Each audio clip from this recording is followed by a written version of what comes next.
네, 여러분은 예수님이 죽으셨다가 부활하심을 믿나요? 믿어요? 네, 믿지 못하는 친구들이 있더라도 오늘 말씀을 통해 함께 믿는 시간이 되기를 축복합니다. 여러분 혹시 이 영화에 대해서 알고 있어요? 나는 이 영화 본 적 없다 아직. 아직 안 봤어요? 오케이. 안 본 친구들이 3명 정도 있는데 자, 좋아요. 자, 안 본 친구들을 위해서 스포는 하지 않을게요. 일단 전반적인 이야기만 좀 다뤄보려고 해요. 자, 누가 나 대신 계속 얘기하고 있어? 고마워. 자, 이 영화 엘리멘탈의 주인공 2명의 이름은 엠버와 웨이드입니다. 영화를 안 본 친구들도 잘 볼 수 있을 거예요. 이 엠버라는 친구는 불의 원소이고, 자, 웨이드라는 친구는 물, 반대되는 성질을 가지고 있어요. 자, 여러분 이 두 성질은 만나면 어떻게 될까요? 만나면 어떻게 될까요?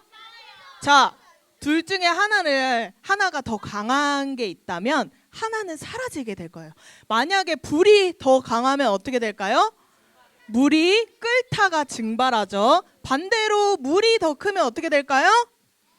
네, 불꽃을 꺼트릴 거예요. 그런데 우리가 이 영화를 보기 시작할 때도 원래는 절대 가까이 지낼 수 없을 거라고 생각하며 이 영화를 보지만, 놀랍게도 이 영화 속에서는 둘이 친구가 되고 서로를 이해하고 결국 사랑에 빠지는 그런 이야기입니다.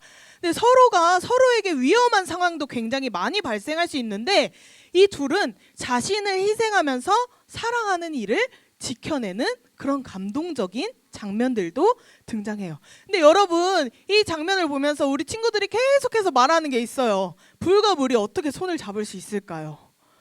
있을까요? 없을까요? 나는 있다. 자, 반대. 나는 없다. 자, 좋아요. 손 잡았어요. 영화에서 이 둘이 손잡는 장면이 나오죠. 근데 실제로 둘이 만나면 아까 뭐라 했어요? 더 강한 성질이 이겨서 나머지가 하나 사라지게 될 거예요. 그런데 이 둘이 잠깐 닿을 수 있는 시간이 있습니다. 여러분, 이 밑에 영어로 뭐라고 써있는지 읽어줄 사람. 너무 멀어요? 윤재 읽어볼까요? 여러분 들었어요? 못 읽으면 들어야지. 자, 다시. 굉장히 굴려서 얘기해줬는데 전도사님은 저렇게 발음할 수 없다는 점 이해하고 들어주세요. 자, 과학자들이 이야기하는 아주 특별한 효과가 있습니다. 이 특별한 상황에서 불과 물이 잠깐 동안 닿을 수 있다고 해요. 어떻게 닿냐면, 너무 뜨거운 물에 물이 닿으면 물이 표면에서 순간적으로 증발하면서 얇은 수증기 막이 생기는데, 그 덕분에 아주 잠깐 동안 뭔가 사라지지 않고 둘이 맞닿아 있을 수 있다는 거예요. 이게 바로 라이덴 프로스트 효과라고 합니다. 그런데 여러분, 이게 지속될 수 있을까요? 없을까요? 그쵸.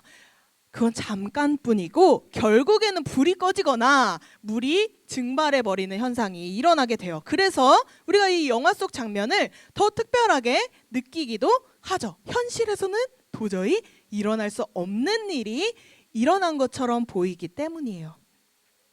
근데 여러분, 이런 거는 애니메이션 속 이야기잖아요. 실제로 불이 사람처럼 물과 사랑에 빠져서 그런 일들은 일어나지 않지만, 우리 삶 속에 가끔은 도저히 믿기 어려운 이야기들이 들릴 때가 있습니다. 오늘 성경 말씀에서도 바로 그런 이야기가 나오고 있는데요. 바로 예수님이 죽으셨다 다시 살아나신 이야기입니다.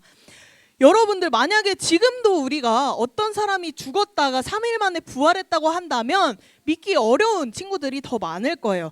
그런데 그 옛날에 그 소식을 처음 들은 사람들은 과연 어떤 반응을 보였을지 우리가 말씀을 통해 한번 살펴보면서 여러분들이 깨달아야 할 것들을 잘 찾아보기 바라요.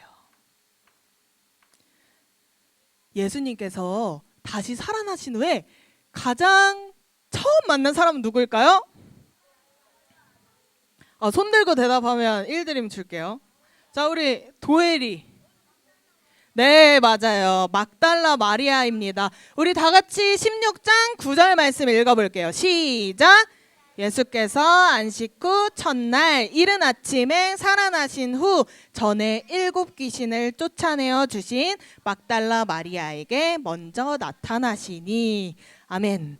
예수님께서 안식 후 첫날 바로 이 주일 아침에 다시 살아나셨어요.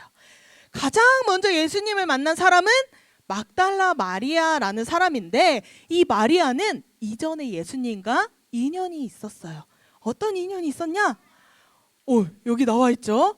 이 마리아는 원래 굉장히 힘든 사람이었어요. 왜냐하면 7 귀신, 하나 귀신 쓰여도 힘든데 7개의 귀신이 쓰여 있었어요. 근데 예수님이 이 마리아를 고쳐주셨던 분이었죠. 그래서 이 마리아는 기쁜 마음으로 예수님을 따르던 사람이에요.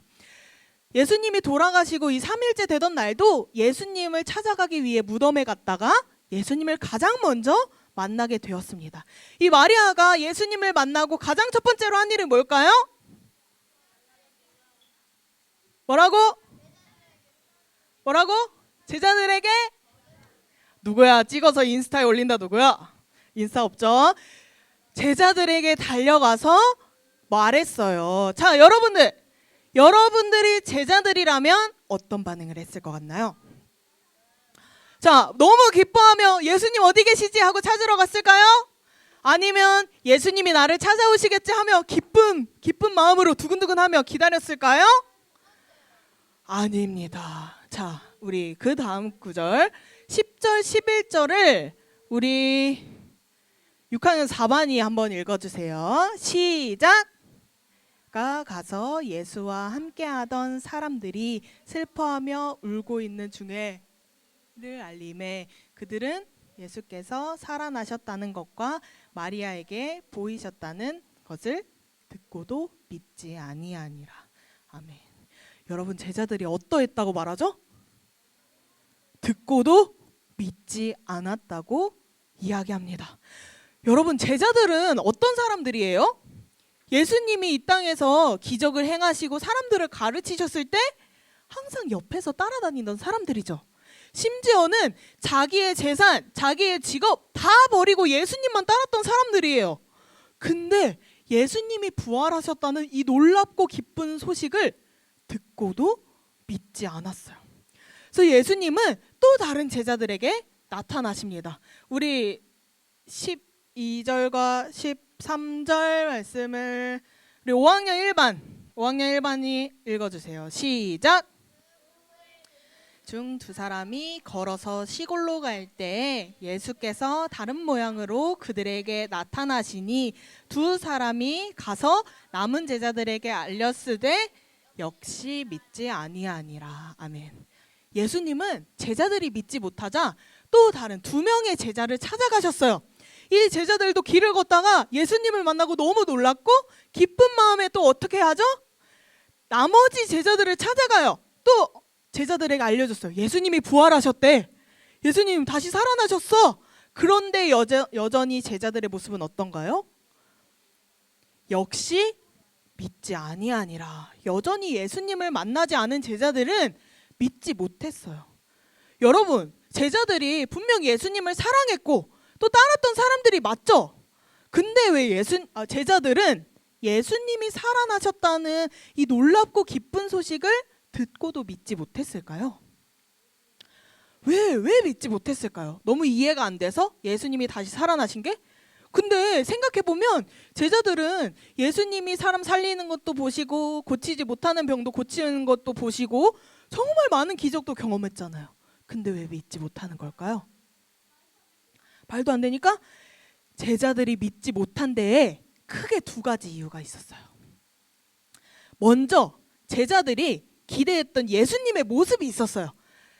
구약에서 보면 예수님이 오실 것이라는 예언들이 가득한데 그 예수님을 향해서 세 글자로 뭐라고 하는지 알아요? 메시아라고 하죠. 그 메시아는 우리를 구원하는 자라는 건데, 여러분, 예수님은 누구를 구원하러 이 땅에 오셨죠? 모든 사람의 죄를 구원하기 위해 오셨어요. 그런데 이 사람들이, 제자들이 생각했던 메시아는 로마를 물리치고 이스라엘을 구원할 왕이라고 생각했던 거예요. 그래서 예수님은 힘이 세고 많은 능력을 가지시고 권력이 있어서 로마의 통제로부터 해방시켜 주실 거야 라고 기대했던 것이죠.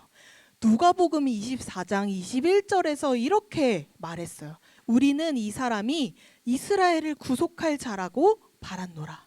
제자들은 예수님이 우리를 로마로부터 구원해 주실 분이야 라는 것을 믿었던 거예요. 그런데 그렇게 모든 것을 이기시고 우리를 구원해 줄 줄 알았던 예수님이 십자가에서 로마 군인들에게 잡혀 조롱당하고 무섭게 죽임당하시는 모습을 본 거예요. 그 모습을 본 제자들에게는 어땠을까요? 분명 쟤네들을 다 이기고 승리하셔야 되는데 저들에게 붙잡혀서 돌아가시는 모습을 보니 너무 충격적이었던 거예요. 그리고 내가 믿던 예수님이 정말 나를 구원하신 메시아가 맞나? 하고 두려운 마음이 생겼던 것이죠. 그 마음속이 내가 믿고 있던 게 무너지면서 흔들렸던 거예요. 게다가 이들이 믿었던 것은 이제 부활한다는 것은 믿고 있었어요. 죽은 다음에 부활이 있음을 믿었어요. 그런데 여기 한 가지 조건이 있어요. 부활은 세상이 끝날 때 모두가 한꺼번에 살아날 것이라고 믿었어요. 그러니까 지금 당장 누군가가 죽었다가 살아나는 건 그들에게는 이해되지 않고 있을 수 없는 일이었어요. 그러니까 믿지 못했던 거예요. 제자들은 얼마나 두려운 마음이 컸냐면, 우리 마리아가 찾아갔을 때도 슬픔과 뭐 그런 속에 있다고 하지만 그들은 너무 무서워서 집 안에서 문을 잠그고 있었어요. 밖에 나오지도 못했죠. 그 두려움 속에 있었기 때문에 내가 믿었던 분이, 내가 바라던 분이 사실은 그렇게 되지 않는 모습에 충격과 두려움으로 누가 와서 아무리 예수님이 다시 살아나셨어요 라고 말해도 믿지 못한 것이죠. 그들의 마음에 두려움과 실망감이 있었기 때문이에요. 그런데 여러분들이 성경을 좀 더 잘 읽어봤으면 그 이후 제자들이 끝까지 믿지 못했나요? 아니죠. 제자들도 예수님의 부활을 믿게 되었어요. 그럼 이 제자들이, 두려움과 실망감 속에 빠져있는 제자들이 어떻게 예수님을 다시 믿게 되었을까요? 예수님의 부활하심을 믿었을까요? 혹시 예수님을 먼저 만나서 이야기해준 사람이 논리적으로 잘 설명하지 못해서 못 믿었던 거 아닐까요? 누가 잘 설명해주니까 이제 와서 믿었던 걸까요? 그렇지 않아요. 예수님이 직접 그들 앞에 나타나 주셔서 믿음을 주셨기 때문에 그들 마음에도 믿음이 생겼어요. 여러분, 여기서 알 수 있는 건 믿음은 우리 생각이나 경험만으로 생기는 것이 아니에요. 사람들은 특히나 자기 눈으로 보지 않으면 쉽게 믿지 못하는 경향이 있어요. 근데 우리들도 예수님을 직접 보지 못했기 때문에 여러분 중에는 마음속에 정말 예수님 살아계실까? 정말 예수님 우리에게 도움을 주실까? 나는 예수님을 믿는 믿음을 언젠가 가질 수 있을까? 생각하는 친구들도 있을 거예요. 하지만 예수님은 믿음 없는 우리를 위해 기꺼이 죽임당하시고 모든 죄를 이기시고 부활하신 거예요. 그리고 여전히 믿음 없는 제자들을 찾아가셔서 자신의 손도 보여주시고 옆구리도 만지게 하시고 하면서 마음이 닫힌 제자들의 마음을 다시 열어 믿게 하셨어요. 여러분, 예수님은 우리의 믿음이 생기도록 찾아오시는 분이에요. 그리고 우리의 믿음은 내가 열심히 노력해서 생기는 게 아니라 예수님의 도우심으로 생겨날 수 있어요. 그래서 우리에게 말씀을 통해서 믿음이 자라게 하시고, 또 대표 기도를 통해서도, 선생님의 말씀을 통해, 전도사님의 말씀을 통해서도 여러분들의 믿음이 자라게 하실 거예요. 그래서 우리는 계속해서 말씀 듣고 예배에 나와 기도하는 것이죠. 그때 예수님이 우리를 도우셔서 믿음이 자라게 하시기 때문이에요. 여러분, 이것 때문에 우리가 교회에 오는 거예요. 우리는 믿음이 생기기 위해 예수님을 찾아가야 돼요. 교회에 오는 것은 믿음의 첫걸음이기 때문이에요. 우리가 예배를 드릴 때 예수님은 우리 마음에 믿음을 심어주시는 거예요. 그래서 우리가 매주 어떻게 계속 반복적이고 똑같고 예배 시간에 지루하고 그렇지만 계속 예배에 나와야 하는 중요한 이유인 것이죠. 교회에 나와서 하나님 말씀 듣고 기도하는 친구들은 나도 모르는 사이에 그 믿음이 많이 자라 있을 거예요. 지금 예수님을 잘 믿는 친구들도 이미 교회에 잘 나와서 말씀을 꾸준히 듣기 때문에 하나님의 도우심을 경험한 것이죠. 근데 내 마음속에 아직 믿음이 없는 것 같아요 하는 친구들도 나는 계속 꾸준히 나왔는데 왜 안 생겨? 라고 생각하지 않아도 돼요. 하나님이 정하신 때가 있기 때문에 우리는 계속해서 꾸준히 나오기만 하면 돼요. 나와서 말씀 듣고 기도하기를 소중히 여기면 하나님의 때에 여러분들 마음에 믿음이 생기기 시작하는 거예요. 근데 여러분, 우리 모두는 가족이 믿음이 있거나 아니면 또 어렸을 때부터 믿어서 나에게 작은 믿음이라도 있을 수 있어요. 그런데 믿음이 없는 사람은 어떻게 교회 올까요? 믿음이 없는 사람이 교회 올 것 같아요? 안 올 것 같아요? 올 것 같아요? 안 올 것 같아요? 안 와요. 왜 안 오죠? 여기 와야 할 이유를 모르기 때문이에요. 내가 여기 왜 가야 돼? 근데 믿음이 생기려면 우리 어떻게 해야 된다고 했죠? 교회에 와서 말씀을 들어야 된다고 했어요. 그러면 그 친구들은 어떻게 우리가 믿음을 심어줄 수 있을까요? 네, 여러분, 그렇기 때문에 우리가 드림스타 투게더를 하는 거예요. 우리가 새로운 친구들에게 정말 많은 선물도 주고 재밌는 활동도 하도록 막 초대해요. 이렇게 하는 이유가 뭐예요? 예수님을 모르는 많은 친구들이 게임하러, 친구 만나러, 놀러 교회에 왔다가 예수님을 만나 믿음이 생기기 때문이에요. 그 친구들이 교회에 와야 할 이유를 우리가 만들어주는 거예요. 야, 너 이날 와서 재밌는 거 많이 하고 즐겁게 놀고 선물도 받고 맛있는 것도 많이 먹고 가. 그 이유로 와서 믿음이 생기기 시작하기 때문에 우리가 드림스타 투게더를 하는 거예요. 여러분, 마가복음 16장 14절 그 이후를 본다면 예수님은 직접 제자들 앞에 나타나셔서 이렇게 말씀하셨어요. 그들의 믿음 없는 것과 마음이 완악한 것을 꾸짖으시니 이는 자기가 살아난 것을 본 자들의 말을 믿지 아니함이로라. 그들이 보지 않고 믿었던 모습을 예수님은 꾸짖으셨어요. 혼내셨어요. 그런데 거기서 끝나지 않아요. 그들에게 찾아오셔서 예수님이 믿음을 주셨고, 그리고 그 믿음을 가진 사람들에게는 이제는 나가서 복음을 전하라고 하셨어요. 여러분들이 교회 열심히 나와서 여러분들 마음에 믿음이 생겼어요. 그럼 여러분들은 이제 뭘 해야 돼요? 아직 없는 친구들에게, 그 믿음이 없는 친구들을 교회에 데려오는 역할을 해야 하는 거예요. 예수님이 직접 여러분들에게도 그렇게 말씀하고 계시는 거예요. 우리도 찾아오신 예수님께 나아가서 우리의 믿음을 키워가고 복음을 전하는 자가 되어야 한다는 거예요. 여러분, 이 믿음을 가지고 이 복된 소식을 아직 모르는 친구들에게 전할 수 있는 기회를 놓치지 않았으면 좋겠어요. 우리 이제 드림스타 투게더 얼마나 남았는지 알아요? 네, 일주일밖에 안 남았어요. 예수님 믿는 것도 예수님의 도우심이 있어야 하는데 이 교회에 오기까지 도울 사람은 누구예요? 바로 여러분들인 거예요. 여러분들이 도와야 해요. 여러분들이 친구들을 교회에 초대하는 것이 그 친구들이 예수님 만나게 돕는 방법이 됩니다. 그러니까 여러분 모두 다음 주 드림스타 투게더에 꼭 믿지 않는 친구, 어떤 이유든 괜찮아요. 놀러도 괜찮고 나 때문에 그냥 나 보러 오는 것도 괜찮고 간식 먹으러 와도 괜찮고 친구들을 데려오길 바래요. 혹시라도 내 주변에는 너무 먼 친구들이 많아서 친구들이 안 온다고 했어요 라고 하는 친구들이 있다면 여러분 기도하세요. 그 마음에 믿음을 심어주는 건 누가 하시는 일이에요? 하나님이 하실 일이에요. 여러분들 내가 친구를 데려오지 못하더라도 믿지 않는 친구들을 위해서 기도한다면 하나님이 언젠가 그 친구의 마음을 움직여 주실 거고 여러분들에게도 큰 상을 주실 거예요.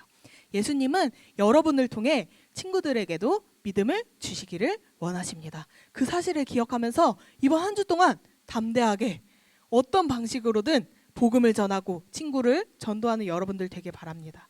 예수님이 다시 살아나심을 정말 믿는다면 그 기쁜 소식 이번 한 주 동안 다른 친구들에게 전해주길 바래요. 마리아처럼 또 두 제자처럼 예수님이 살아계심을 친구들에게 말하는 여러분들이 되길 바랍니다. 하나님은 여러분들을 그런 귀한 사역에 함께 하시기를 원하세요.